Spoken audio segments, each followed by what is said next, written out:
Trump himself, of course, not remaining quiet either on the campaign trail, where he's been railing against Jack Smith and calling him deranged and whatnot, but also very much on Truth Social, going after basically everybody who is involved in this case. Go ahead and put this up on the screen. We've got a little sampling here. Probably the most noteworthy one, he put out this Truth Social, which actually showed up in a court filing. He says, if you go after me, I'm coming after you. Another one says, crazy, my political opponent has hit me with a barrage of weak lawsuits, including DA, AG, and others, which require massive amounts of time and money to adjudicate, et cetera, et cetera. Crooked Joe. Go on to the next page. We've got way more for you. Considering the fact that I had to fly to a filthy, dirty, falling apart, very unsafe Washington, D.C. today, and that I was then arrested by my political opponent who's losing badly to me in the polls, Crooked Joe Biden. It was a very good day. There's no way I can get a fair trial with the judge, quote, assigned to the ridiculous freedom of speech fair elections case. Then the last one, deranged Jack Smith and our highly partisan and very corrupt Department of Injustice could have brought this Biden opponent case years ago, but chose to wait and bring it right in the middle of my election campaign. He's got a little bit of a point with that one. I wish they would have acted a little bit more quickly on this one, but anyway, that's where we are. So he's clearly, he's doing his thing. He does doing what Trump does, going after everybody's involved, Jack Smith, the judge, Biden, of course, et cetera, et cetera.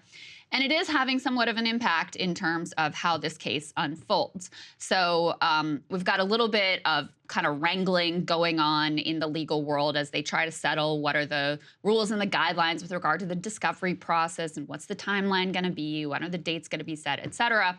So go ahead and put this up on the screen. There was a dispute between government lawyers and Trump's lawyers about when they would have to respond to this motion that was filed by the government. The judge denied Trump's request for additional time to respond to the DOJ's motion for protective order. And this all has to do, again, with the rules with regards to discovery and who can have access to all of those materials. The government wants to request a rule barring Trump's lawyers from providing copies to Trump of discovery materials deemed sensitive. And they cited one of these Truth Social posts in their motion to say, listen, this guy shouldn't have access to this stuff because just look at how unhinged he is on social media. Yeah, this actually reminds me of the last time whenever he faced that problem, whenever he was attacking the judge. But I think it's the same thing that we kind of get to, Krystal, which is that he believes that the best chance is to prosecute this in the court of public opinion. He had that same issue with the Alvin Bragg case and some of the tweets that he had sent within that, which I know were also cited there.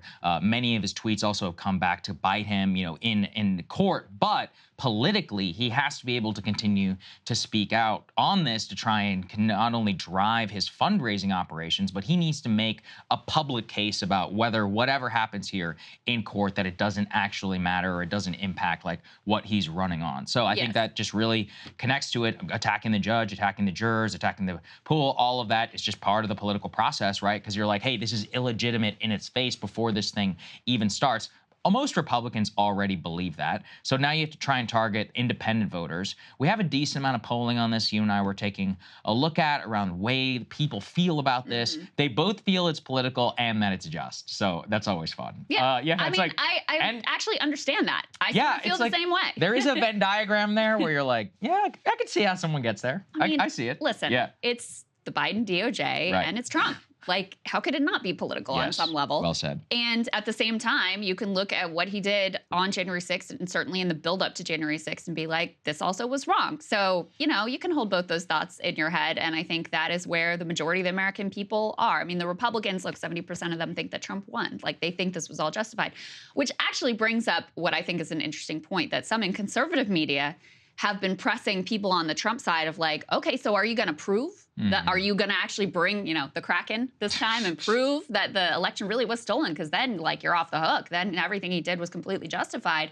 And so that's something to keep in mind is if the election really was stolen, this is your golden opportunity to present to the entire nation your evidence that this election was unjust. Something tells me they're not going to be going in that particular direction.